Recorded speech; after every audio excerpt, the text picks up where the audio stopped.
आदरणीय आमदार नरेंद्र घुले पाटील साहेब इथे उपस्थित असणारे आपल्या तालुका पंचायत समितीचे सभापती क्षितिज भैया, व्यासपीठावर बसलेले सर्वच शेवगाव तालुक्यातून शेवगाव शहरातून आलेले सर्व वडील मंडळी, सर्व प्रमुख कार्यकर्ते, सभेकरता शेवगाव पातळीतून आलेले सर्व मतदार बंधूंनो, युवक मित्रांनो, खरं तर आज फक्त शेवगाव शहरात फेरी असं ठरलं होतं. त्याचं एवढं भव्य स्वरूप येईल याची कधीच काशी एवढी कल्पना केली नव्हती. आणि म्हणून सुरुवातीला मनापासून आपल्या सगळ्यांचे मनापासून आभार मानतो. मला खरं तर मला अपेक्षितच नव्हतं की एवढा मोठा प्रतिसाद, एवढा प्रचंड प्रेम माझ्या शेवगावकरांनी, शेवगाव पातळीच्या लोकांनी माझ्यावर केला असं मी भैया आमदार साहेबांनी आम्ही सहज विचार करत होतो काय करायचं, कसं करायचं. विधानसभेची निवडणूक डिक्लेअर झाली त्याच्या अगोदर भैयानं आम्ही गेले 6 महिन्यापासून मतदारसंघामध्ये परिवर्तन यात्रेच्या निमित्ताने प्रत्येक गावाला भेट देत होतो. प्रत्येक गावामध्ये काय अडचणी, काय नाही, सर्वसामान्य लोकांच्या, माता भगिनीच्या काय अडचणी म्हणून समजून घेत होतो. आणि म्हणून ज्यावेळेस सगळ्या मतदारसंघाचा दौरा झाला, एक निश्चित जाणवलं की सातत्याने जाणीवपूर्वक आपल्या मतदारसंघावर आताचे लोकप्रतिनिधींनी अन्याय केलेला आहे. आणि म्हणून सगळ्या जनता जनार्दनाच्या नेत्याने तुमच्या सगळ्यांच्या मागण्याप्रमाणे आपण त्यावेळेस अपक्ष उमेदवार आज आपण त्यावेळेस बदलले. मला एक सांगा, स्वर्गीय घुले पाटील असतील, आदरणीय आमदार नरेंद्र घुले पाटील असतील, भैया असेल, मी असेल, आमच्या सर्व परिवाराचे सर्व आमचं कुटुंब येतं, आमचं काय चुकलं होतं मला सांगा. आम्ही कुणाच्या आयुष्यात मी कुणाचं वाईट केलं का तुम्ही मला सांगा. मग का तुम्ही आम्हाला कायम टार्गेट करता, का आम्हाला कायम बाजूला करता, हा माझा प्रश्न आहे. तुम्हाला आम्हाला सगळ्यांना माहिती आहे, साहेब असतील, आमदार साहेब असतील, या तालुक्यातलं असं एकही काम, एकही गाव असं नाही का जिथं कुठं विकसित काम आपण केलं नाही. असं एक गाव तर राहिलं का मला सांगा. या तालुक्यातील रस्त्याचा प्रश्न असेल, पाण्याचा प्रश्न असेल, विजेचा प्रश्न असतील, सर्वसामान्य लोकांना न्याय द्यायचा प्रश्न असेल, याच्यात सर्वसामान्य लोकांना सगळ्यात मोठा आमचा आदर कोण असेल तर इथं बसलेला सर्वसामान्य माणूस हा कायम आमच्या कुटुंबाचा आदर आहे. मी आज आवर्जून सांगू इच्छितो की आपल्या 2009 ते 14च्या कार्यकाळामध्ये असतील, आमदार साहेबांच्या कार्यकाळामध्ये असेल, या शेवगाव पातळी मतदारसंघामध्ये प्रत्येक वर्षी, प्रत्येक 2 वर्षाला आपण नवीन सबस्टेशन गेलो होतो तरी. मला सांगा, आताच्या लोकप्रतिनिधीला राज्यात त्यांचं सरकार होतं, केंद्रात त्यांचं सरकार होतं, झालं का एखादं सबस्टेशन? अहो सबस्टेशनचं सोडाच, जायकवाडी बॅकवॉटरचं कनेक्शन नुसतं नोटीस आली तोडायची तरी यांना तोंड उघडता नाही आलं. काय पाप केलं होतं बॅकवॉटरच्या लोकांनी?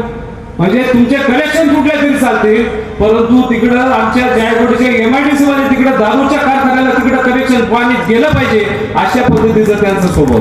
म्हणून मी आज जाहीर आश्वासित करू इच्छितो. एवढंच नव्हे आबासाहेब, काल परवा एक आमच्या सर्वसामान्य लोकांचे, आमचे मच्छीमार जे लोक आहेत, आमचे भिल समाजाचे लोक असतील, कार समाजाचे लोक असतील, त्यांच्यावर काय जीआर आला होता. ती पूर्वी मला आठवतं आपण होता, आमदार साहेब होते, जायकवाडी आभारण्याची त्यावेळेस घोषणा झाली होती. आमदार साहेबांनी त्यांचं सगळं आमदारकीचं पद लावून गव्हर्नर ऑफ हॉस्पिटल कडून त्या आभाराला रद्द करून घेतलं का नाही? मग मला सांगा, आता तुम्ही आमदार होता, इथं मोठा सोलर प्रोजेक्ट आज तिथे डिक्लेअर झाला. म्हणजे त्या जायकवाडीच्या पाण्यावर सोलर प्रोजेक्ट होतोय आणि यांनी कदापि तोंड उघडले. तुम्हाला माहित नाही की आता फार मोठं संकट आपल्या शेवगाव तालुक्यावर येणार आहे. काय होणार आहे? तुम्हाला आता इथून पुढे जायकवाडी बॅकवॉटरला मोटरी चालू करायला जाता येणार नाही, कुठल्याही प्रकारची विहीर घेता येणार नाही, बोर घेता येणार नाही. आणि सगळ्यात महत्वाचं, आमचे जो कार बांधव आहे, आमचे भिल समाजाचे बांधव आहे, त्यांना मच्छीमार सुद्धा करता येणार नाही. इतका भयान निर्णय आपल्या मतदारसंघावर लादला गेलेला आहे.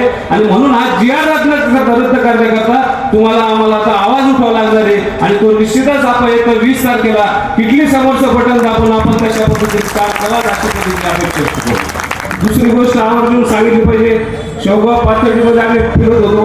पातळीमध्ये मित्रांनो, कल्पना करू, तुम्हाला विश्वास बसणार नाही, मी आणि भैयांनी प्रत्येक गाव, प्रत्येक वाडी वस्तीवर आम्ही फिरलो. आजही लोक सांगतात की तुमच्या कार्यकाळात जे कामं झाले त्याच्यानंतर परत 10 वर्षात ती कामं नाही झाली. आणि म्हणून तुम्ही अपक्ष जो फॉर्म भरला, त्या दोघांच्या मध्ये आम्हाला तिसरा पर्याय मिळाला आणि आम्ही तुमच्या पाठीमागे खंबीरपणे उभे राहणार अशा पद्धतीने. मला आता एकच तुम्हाला सांगायचंय की काल परवाच मला भैयाला आम्हाला फार मुंबईवरून फोन यायला लागला. तुम्ही समजून घ्या काय तसा कशा पद्धत फोन यायला लागले, सगळे सांगायला लागले की आमचा सर्वे सांगू राहिला की या मतदारसंघामध्ये सगळ्यात आघाडीवर कोण असेल तर आपले सांगू इच्छितो की कम से कम 30,000 आपण आज निवडून येणार आहे. परंतु तुम्हाला सगळ्यांना विनंती करतो की जशाप्रमाणे स्वर्गीय घुले पाटील यांचा जो शेवट झाला तुम्हाला आठवतो का नाही? आठवतो ना? कुठं झाला होता शेवट? कशा करता झाला होता? जनता जनार्दनाची सेवा करण्यासाठी.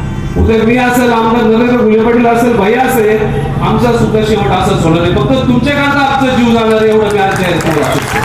आणि जोपर्यंत माझे जीव येतो तुमचा सगळा माझा जीवन तुमच्याकरता अर्पण करणार ते आज तुम्हाला जाहीर असू.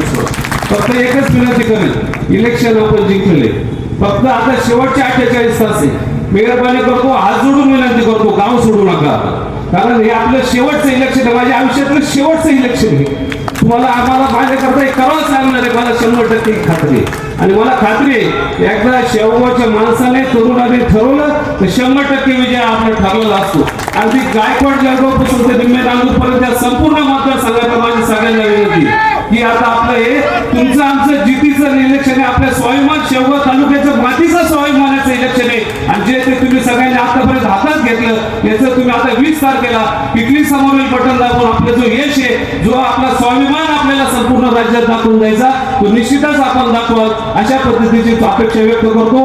आपण सर्वजण आलात, परत एकदा विनंती करतो, गाव सोडू नका, बूथवर त्या दिवशी थांबा, मतदान प्रचंड मतात निवडून द्या, कुणाची वाट पाहू नका. बाहेरचं कोणी आलं तर त्याला आपल्या पद्धतीने जागावर थांबायला सांगा. मी काय फार काही सांगणार नाही, त्याच्यातून काय म्हणायचं मला तुमच्या सगळ्यांचं लक्षात आलेलं आहे. आणि म्हणून गेले 15-20 दिवसापासून सातत्याने माझे सर्व युवक मित्र असतील, आमच्या माता भगिनी असतील, सर्व वडीलधारी मंडळी असतील, आमच्या परिवार आपण जे सर्व प्रेम केलं त्याच्याबद्दल निश्चितच मी तुमच्या सगळ्यांचे आभार मानतो आणि माझे 2 शब्द सांगतो.